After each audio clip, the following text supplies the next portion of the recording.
One, two, three. The Local Youth Worker is a podcast brought to you by Reformed Youth Ministries. Since 1972, RYM has sought to reach and equip youth for Christ, and this podcast seeks to reach and equip those parents and youth workers who share that same desire. For more information on our student conferences, youth leader training, or resources, visit rym.org.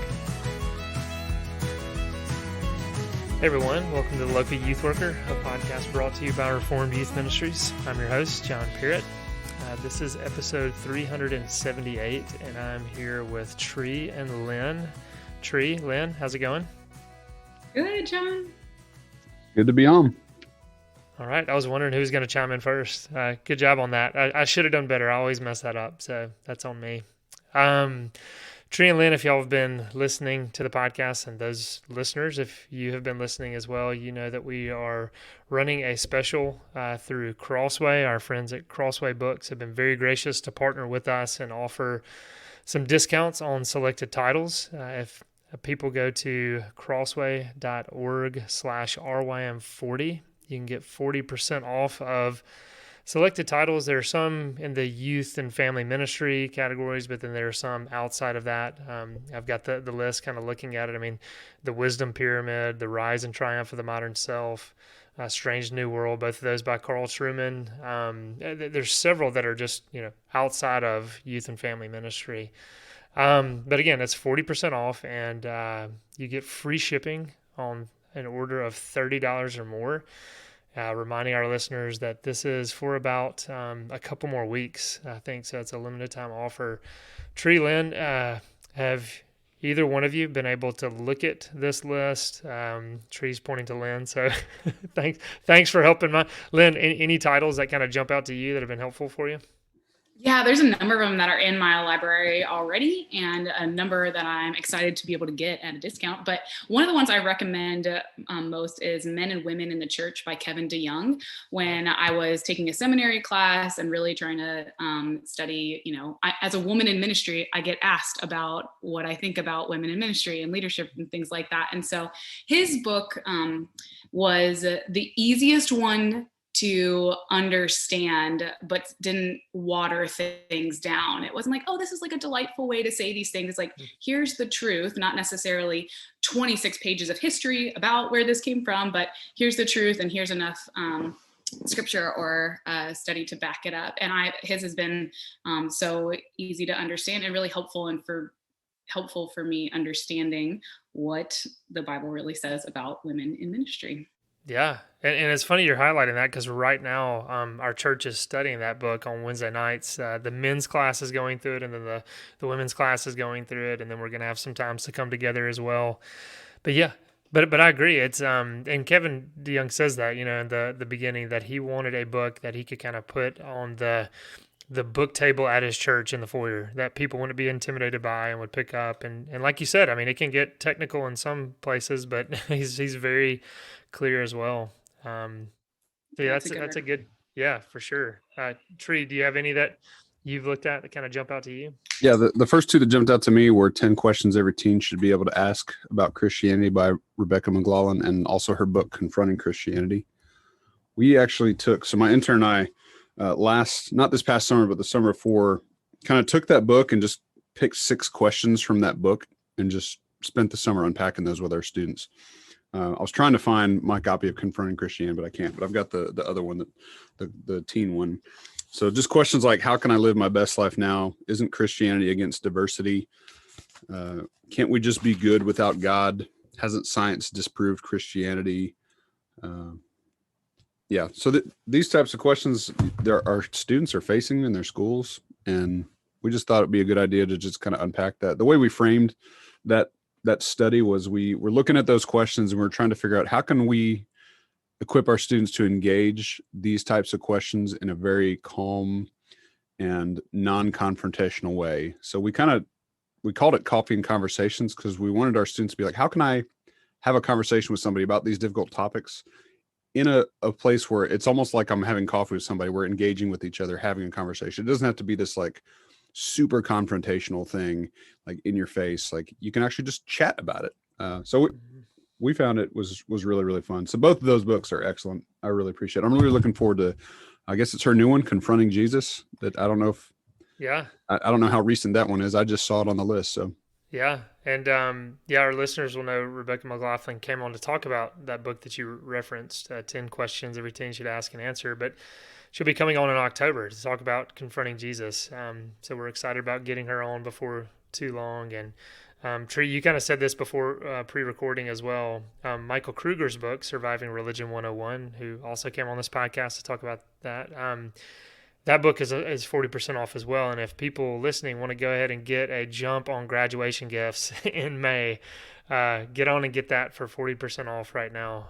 But again, there's 50 other titles. I mean, a lot of authors that are familiar, a lot of great books on here. Reminding everyone it's crossway.org/RYM40 to get 40% off and free shipping if you spend $30 or more. It'll only be running for the next couple of weeks, so be sure to check that out. Our listeners also know that we've been talking about insecurities of life and ministry in this middle segment, and we're excited that Paul David Tripp will actually be sharing about insecurities of life and ministry. He came on a few weeks ago to talk about who he was as a teenager, and now he's talking about insecurities. So hope you enjoy that. We'll talk more later with Tree and Lynn.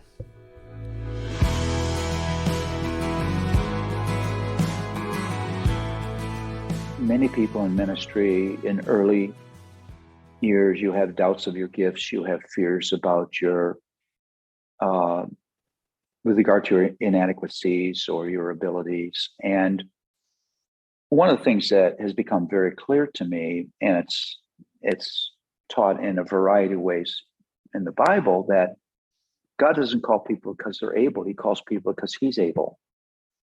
And I just don't have any ministry fears anymore. It's not because I'm proud of myself. It's not because of my track record. It's not an overabundance of self-confidence, because I still need God's grace as much as I ever did. There's nothing I could ever teach or write about that I don't need myself. I haven't arrived by any means. But I know that every call of God is accompanied by his grace. Everywhere he sends me is accompanied by his presence. And so I know he is able. I know that although I'm a broken instrument, he's able to use this broken instrument and do great things. And that really is what gets me up in the morning. Now, have you always had this assurance, or was this something kind of slowly over time the Lord has taught you and brought you to this place? I think that it came fairly early in ministry, because I just was tired of living with the anxiety and tired of being too conscious how people were responding to my teaching or responding to my leadership. And that's just so burdensome. Mm-hmm. And, in that game, if you're getting your security from people in ministry, well, you got it at that event, but then you're going to wonder if you're going to get it the next time. It just never ends. And I began to run to the Lord and realize that it's not what's in me. That is the reason God's called me. It's what's in him. Mm-hmm. Yeah, amen to that. To those in ministry that are listening to this, that hear you on, okay, not receiving our praise from our audience, but they just can't silence those voices. What's some counsel you would give to them? You have to stop looking to something that won't give you what you're craving for. Human security. It doesn't matter if you're a minister or not. Human security, human hope is never found in other human beings. Never. Whether that's if you're getting married in order to be happy, that'll never work.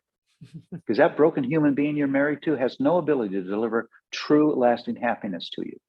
Mm-hmm.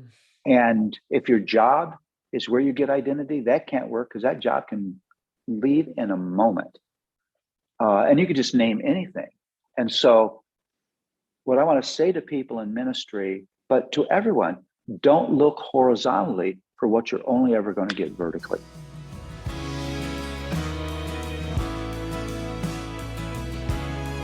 Welcome back, everyone. I'm here with Tree and Lynn again. That was Paul David Tripp. We're excited to have him share a little bit about insecurities of life and ministry. Those who listen to the podcast know several weeks ago, Tree, I cannot remember which episode it was, but you kind of shared the idea, the concept of us sharing testimonies of our life, and not just our testimony of salvation and when we came to know the Lord, but talking about some of the difficult providences that the Lord brings about in our life. And so, Tree, you're helping us kick that off today by sharing one of those difficult providences in your life. Lynn is here as well, and we're going to be listening to Tree, but Lynn and I might be chiming in as well. But Tree, why don't you go ahead and just get things started? And looking forward to talking more. Yeah, so just to kind of tee up the story, I'm going to try and summarize the intro to this.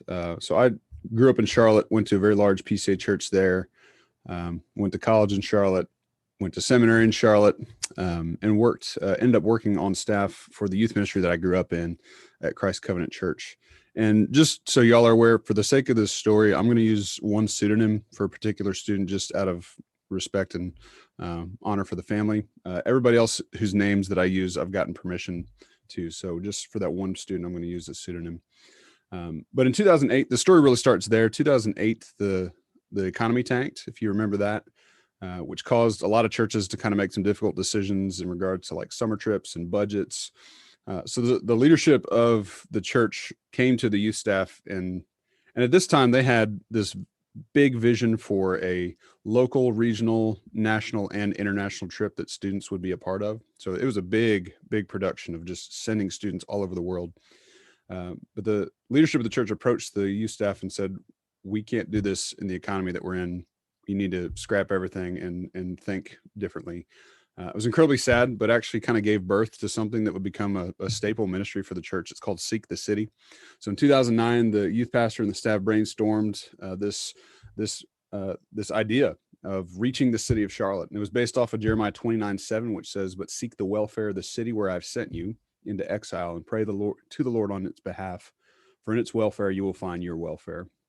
And what we did, we would spend months assembling teams, training students, putting them through a fairly grueling process of preparation. We actually had them memorize an evangelistic diagram, the bridge diagram. We had they had to come and present it to a staff member. We had required training attendance. I remember actually having to turn away students because we actually took it really, really seriously. And if they weren't taking it seriously, if they weren't prepared, then we made a big deal about it because we wanted people to be there to serve and to share the gospel. And the way that it was structured was all the students and the chaperones, we would stay at the church like it was a missions trip. We would all sleep in the gym, big partition down the middle, guys on one side, girls on the other, on air mattresses. Meals were provided by church members. Each morning we would eat together, and then we would go out in our teams throughout the city to serve at things like vacation Bible camps and sports camps, supporting local ministries, doing work projects. We even had like a special needs group that we would meet with. And then we'd come back together at night for dinner, large group, and some debrief with our teams. So here's really the crux of the story. It was June 21st, 2011. Seek the City was rocking and rolling. It was only Tuesday, and we were all just flat out exhausted, because we'd been pouring out our hearts throughout the week. And the way that everything was set up, we would have our large group in the youth building, which is a little bit down the hill, and everybody slept up at the high school, so we would have to cross a street. It was a public street that connected two pretty busy roads, but the police department had barricaded the two ends of that road, so there really was no concern about vehicles coming through. So students would just kind of cross the street without really looking, kind of like at Laguna Beach. They don't look when they're crossing the street at Laguna Beach either. We won't get into that right now. But his large group had just ended. It was getting dark. You can kind of smell the smell of rain coming in the air. You know, that smell that you get right before it rains. Mm-hmm. And I love rain. So I was actually kind of looking forward to hunkering down and just like hearing the rain outside and Left large group, was walking up the hill, across the street, kind of thinking through the day.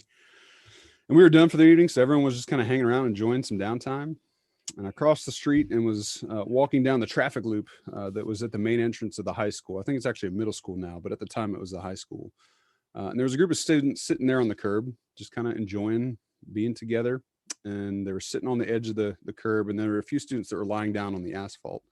One of which, who, again, for the purposes of this story and out of respect, I'm simply going to call Eric. I'd gotten to know Eric a little bit that year because he was going on a special needs ministry trip with us later that summer. And I kind of chit-chatted with them for a second or two, and then just kind of continued on. And as I was walking towards the main entrance of the building, it started to sprinkle a little bit. And as I was walking, I kind of stopped for a second. It was one of those moments where you're like, you want to say something or do something, but you're so tired that you're just like, never mind. And I kind of moved on. And minutes later, I was inside, and two students ran inside soaking wet and in a panic. And they said that there was an accident and someone was hit by a vehicle. So I ran outside, and there was the scene. And what had happened was one of our volunteers, a blessed man who I had a ton of respect for, was trying to get one of the ATVs that we use to move our water coolers for the sports camps. He was trying to get it under a covering out of the rain. And he had come around the traffic loop, and Eric was lying there on the ground, enjoying the light rain, enjoying the lightning lighting up the sky. Visibility was low, and the vehicle ran over him. At this point, it was a absolute torrential downpour. So I ran inside, and I was trying to do the best I could to help. So instinctively, I grabbed one of our senior high students and told him to come with me. Looking back, I'm like, I probably shouldn't have grabbed a student. I probably should have found another leader to help me. But we grabbed a couple of big trash bags and ran outside to cover up the guys that were doing CPR, because it was raining so hard that you couldn't even see in front of you. We were just trying to keep these guys dry as best as we could so that they can focus just on doing CPR. So the driver of the ATV and one of our volunteers, who was a doctor, was there. And again, I just remember it raining so hard that like you could barely see in front of you. So me and this student, who I just want to say in the Lord's providence was probably one of our most solid and mature students. No student was ready to see what we were about to see, but if it was anybody, I'm glad it was him. So we stood over these guys, trying to keep them dry so they could focus on what they were doing. And we were just waiting for the ambulance to arrive. And if I could just say this, that the image of what I saw that night, I'm not going to go into detail of what I looked at, but that image has emblazoned my mind even to this day. And that's something that I don't think I'll ever be able to get out of my mind, just the horror of that. So Eric was pronounced dead on the way to the hospital in the ambulance. And to this day, I can't even remember if we were able to get a hold of his parents before that happened. But we gathered in the gym, and the senior pastor gathered everybody up to announce that he had passed. And I just remember the shrieking sounds of just pure sadness fill that gym. And I want to stop there and ask this question, and you guys can chime in. What is a youth pastor's biggest nightmare? Oh man, Trey, as you're saying that, I mean, I'm still reflecting on everything you're saying. But I mean, I can remember every single retreat conference we come back from, and I'm in my car driving home, and a prayer is, "Thank you, Lord, we all made it back." Mm-hmm. Right. Yeah. Yeah. So there's a lot of things that youth pastors dread. Like, is it teaching heresy? Is it sending a kid home for bad behavior, leaving a student behind, or just flat out losing a student somewhere? None of those are good, but the biggest nightmare is to lose a student to death. And that's what happened for us that night. Not just that, but it was on our property. So it was like really, really real. Like it hit home for all of us. So what we did was we kind of just started calling parents, and we sent everybody home into this great unknown.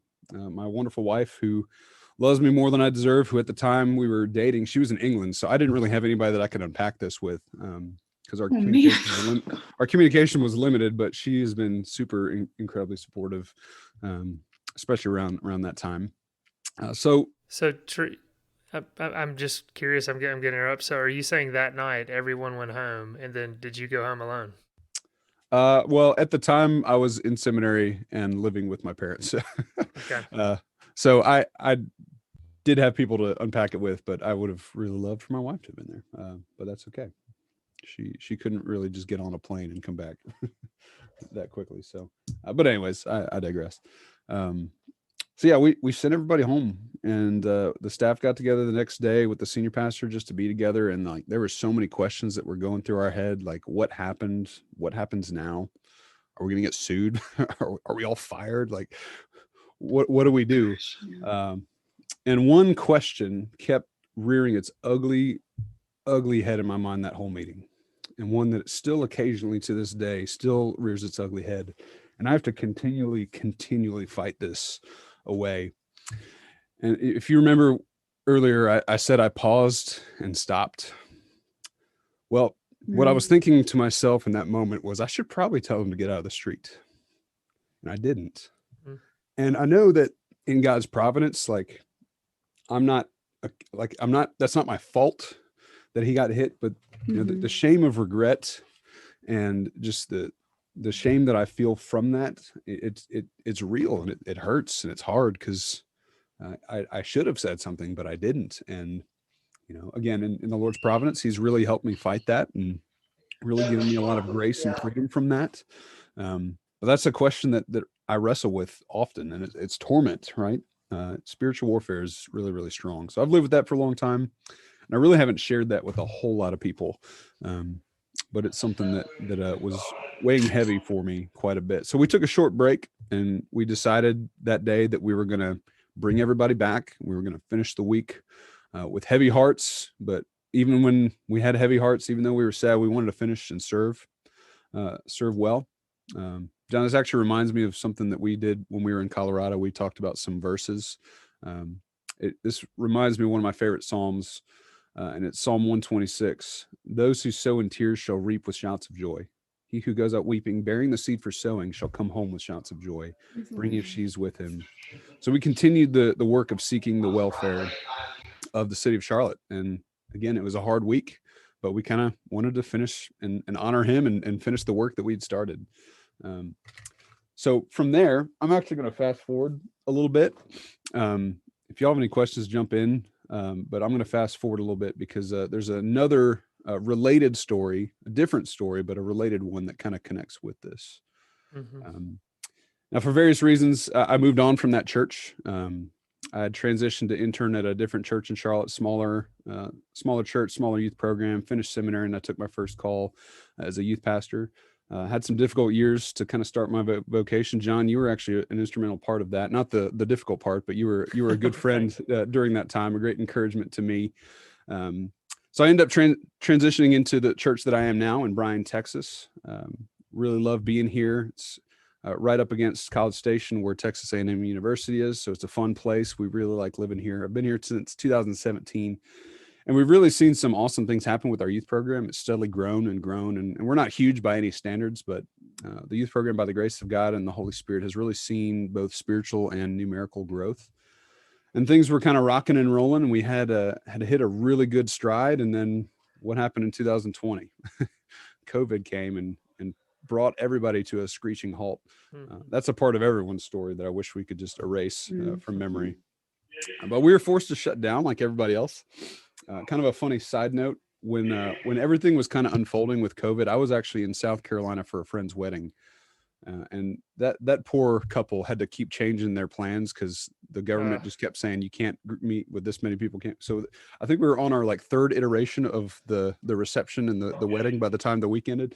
And as coming back, my wife and I were driving cross country, and we had just barely made it over the Louisiana-Texas border before they shut it down. I think it was like within an hour or two after we had got back into Texas, they had closed the border.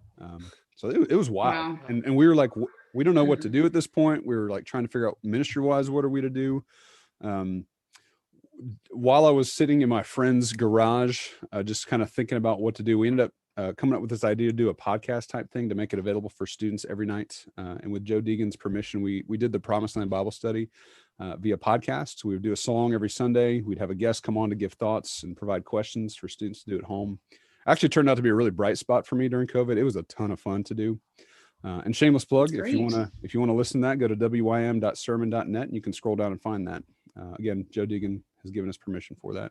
And something cool, like this, I know that I'm going on a little tangent here, but something really cool about that is, for some reason, the first episode of that has gotten so many plays, and I don't even know why. Like, it's just the first episode on Jonah Stormy Banks. It's gotten over 117,000 listens. Why? I don't know.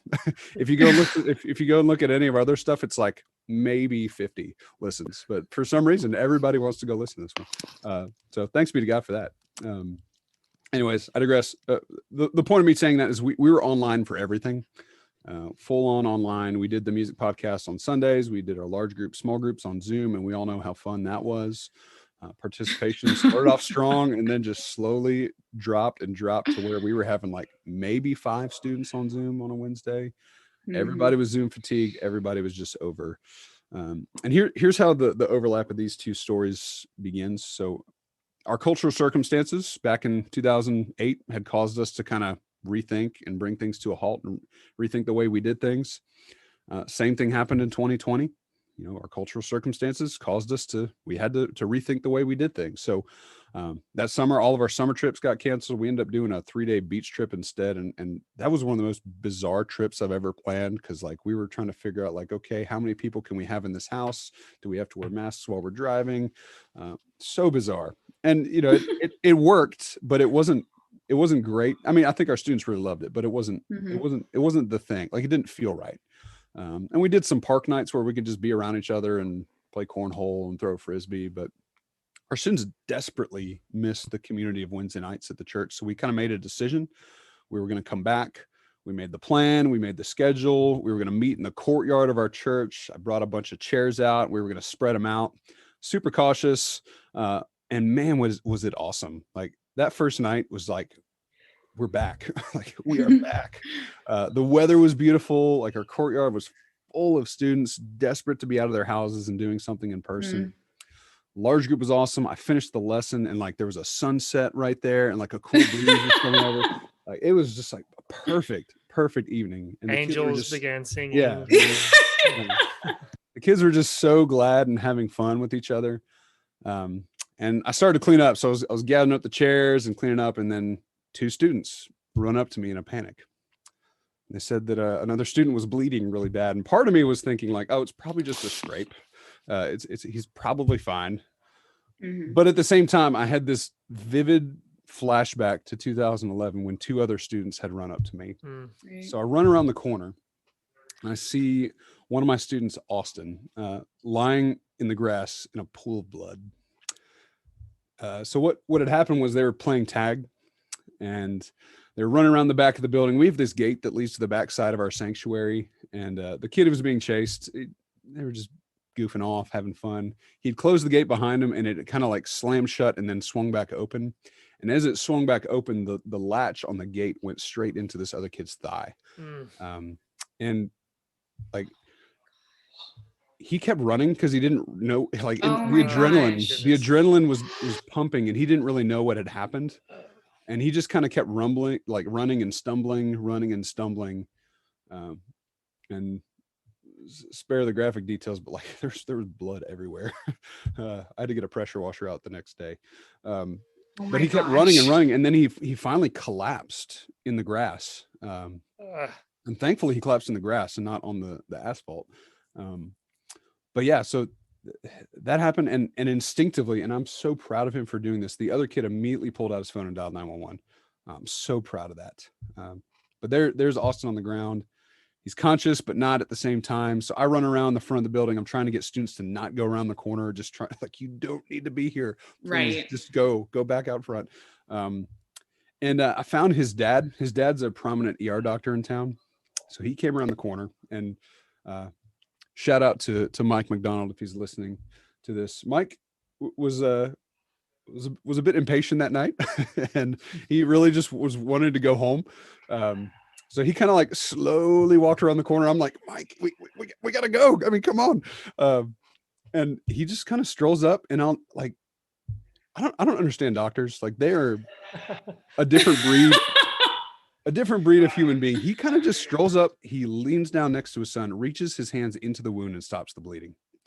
I'm just like, dang, I would be a What a nervous wreck. baller move. And I'm sure he Oh was a my nervous wreck, but he was trying to do his best. And is his son conscious at this point, or is he he was in and out? in and out. Like you can hear groans. Hmm. He was still losing a lot of blood. So I kind of knelt down and started praying. The ambulance got there. I ran out to direct him where we were. And then this is something that I will never forget. Like this is like, I'm getting goosebumps thinking about this right now. And there's a sermon illustration in here somewhere, but I don't know when and where to use it. But it's a comment that pierced me to my core, and it causes me just such emotion when I think about it. So the paramedics, they walk up and they said, "Sir, we need to take over." And again, he's a prominent ER doc in town, one of the best. Like everybody knows him. And without hesitation, he said, "My name is Mike McDonald, and this is my son." Mm. As if he was saying, "There's no way I'm moving my fingers right now." Mm-hmm. And they're like, "Yep, all right, we got you, sir." So let me wipe those tears away real quick. So he stayed there. He worked with the paramedics. They got him on the ambulance, and it drove off. Most of the students at this point had gone home. There were a few left, and we were all just kind of soaking it in, wondering if he was going to make it. And as the ambulance pulled away, you know what question came to my mind? What's a youth pastor's greatest nightmare? Mm. Is it teaching heresy? Is it having to send a kid home for bad behavior? No, it's losing a student to death. And I was about to experience that for a second time. In reality, I was in 2020, but my mind was in 2011. And I stood there just thinking, I was staring off into the sunset, just saying, I'm done. Like I'm either fired or I'm resigning. I can't do this anymore. Just so much was going into that moment that just, I was just emotionally, physically, and mentally just done, drained. And that ugly reminder of not telling Eric to get off the sidewalk turned into, why didn't you stop these kids from goofing around? Like you could have prevented this. So my wonderful wife, who had heard what had happened, she drove up, and I remember this so vividly, and this has meant so much to me, so much more than she'll ever know. She just ran up, put her hands on my face, and said, "You are okay." And I really appreciated that. So shortly after that, and by God's grace, I got the phone call. Austin had lost a ton of blood, but he was stable. He was being taken care of. He was going into surgery. And that expectation that I had in my mind of that gymnasium full of just shrieking and crying, it actually turned into this, Lord, thank you so much for your mercy. So what was God doing in all that? Like looking back on that story and kind of unpacking it and just talking to some of the people recently that were there that night, going back to 2008, that vision of having all those different facets of youth trips going on and having it all go away. We had, before that happened, we had 75 students signed up to go all over the world for youth trips. And then it just got taken away from us. But because of that, in God's providence, something amazing was born. And we had 135 sign up for the first year, Seek the City. We had 185 the next year. In 2011, we had 232. So the impact of this ministry kept growing and growing. And even just looking back on the Lord's providence over how that came about, when the church leadership came and said that we had to rethink what we did. And I say we, I wasn't on staff at this time, but I'm going to keep saying we just because it feels right. It would have been easy to be frustrated and bitter, but the youth ministry looked at the church leadership this session and said, as much as this hurts, we're going to submit to our elders. We're going to submit to their leadership. And talking with our youth pastor, Chris Decker, he actually looks at that submission as a way that God blessed the church. Like, it would have been easy to be bitter. It would have been easy to be frustrated, but that listening to the authority of the men that have been put over us and saying, we're going to do our best to run with this. Really, God really blessed that. And really grew that ministry. And even to this day, I believe that ministry is still going on. I think it has a different name, but it's still happening. And yeah, we did get sued. That was hard. And it would have been easy to throw in the towel on Seek the City. But again, it just kept growing. And the next year, we only saw 2 less students sign up. So 232 signed up the next year. And in God's grace, what we did after that trip, so there were several students that were eyewitnesses to that first accident. We really surrounded those families with care and shepherding, and we got them counseling. constant follow-up. I mean, we provided 6 weeks worth of counseling for all those families and did a lot of hard work caring for people. And we really do think that actually went a long way with regaining trust and regaining some of those families that were impacted as we walked alongside them.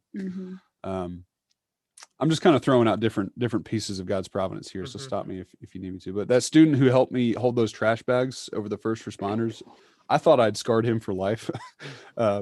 But thank God he's actually working for a ministry in Memphis that's using like a kingdom-based mindset to transform poverty and equipping churches to help with that. So Bryce, shout out to you. Keep up the good work.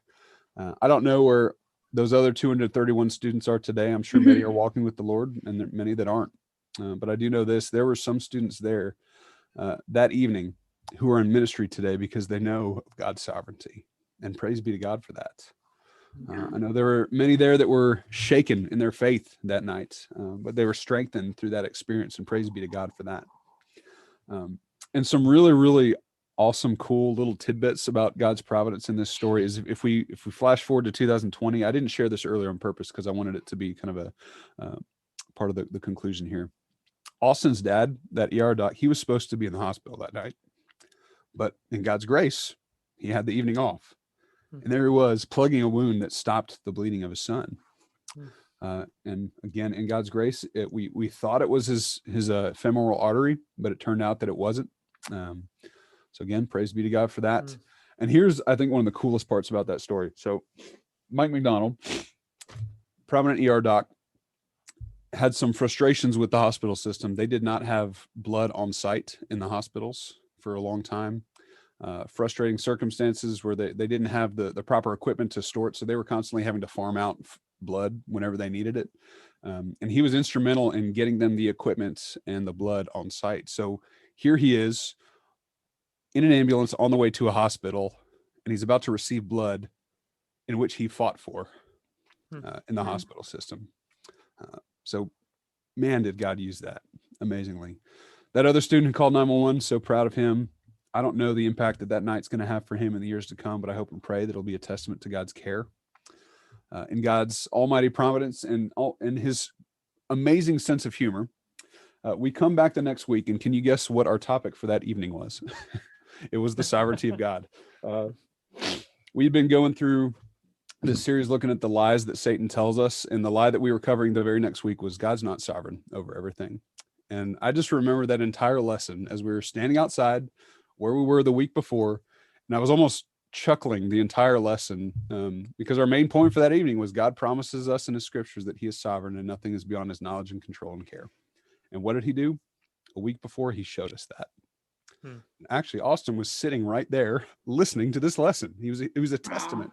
He was a testament to that knowledge and control and care. So God really, really did some amazing things that night. And spoiler alert, I didn't resign. I didn't get fired. I'm still here. Austin's an active part of our youth group. Thanks be to God for that. That boy has actually almost died twice in the past couple of years. He had this freak brain infection in 2018 that almost took his life, and he has a huge scar on the side of his head. So I really just hope and pray and just ask the Lord to keep growing him in his faith. But God's got a great story to weave for all of us. Unfortunately, Eric's story here on earth is done. But when I think about his story, I think about the way that the Chronicles of Narnia end. And I always laugh when I use a Chronicles of Narnia illustration because I always feel like I'm forcing it because I actually haven't read it. But the way that the Chronicles of Narnia ends, I know. I'm working on it. It says, but for them, it was only the beginning of the real story. All their life in this world, and all their adventures in Narnia had only been the cover page and the title page. Now at last they were beginning chapter 1 of the great story, which no one on earth has read, which goes on forever. And every chapter is better than the one before. And my everlasting hope is because Eric's faith was in Christ, a resurrected Jesus. He's living out that story right now. And that is just such a testament of God's faithfulness to him.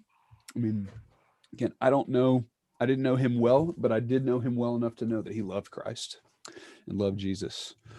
For Austin, I've had the honor and privilege of kind of seeing him grow into a very responsible young man. Still got a long way to go, but he is doing great. He's grown so much over the past years, and I'm glad to be part of that story. And as for me, I still love what I do. These two events have shaped me so much, and I think about them often. But by the grace of God, I think about them less and less with negative memories and more through the lens of God's sovereignty. Yeah, praise the Lord. So that's my story. I don't think I've ever unpacked it or spoken of it in as much detail as I just did. So thank y'all for giving me the opportunity to do so. Well, thank you, Trey. I'm going to mute myself and blow my nose. Thank you for sharing that. And this is obviously incredibly sobering to hear it. Lynn and I, as we're sitting here doing this, I think we can tell the listeners, Tree's been using a T-shirt as a Kleenex, and that's an RYM T-shirt. So it's kind of a little comical at times to just because he couldn't find any Kleenex, and so to see you get a T-shirt out has added a little bit of levity. This is what I think of RYM. Yeah. I'm just kidding. No. Look, but seriously, I don't want to make light of what you just shared. I mean, amazing to hear, and it's like I'm just trying to process this. I know we don't have a ton of time left. I am just curious. The nightmare of a youth worker has happened to you twice. Why haven't you resigned? What is it that keeps you coming back to do it? Well, is it a cop-out to say the sovereignty of God? I don't think it is.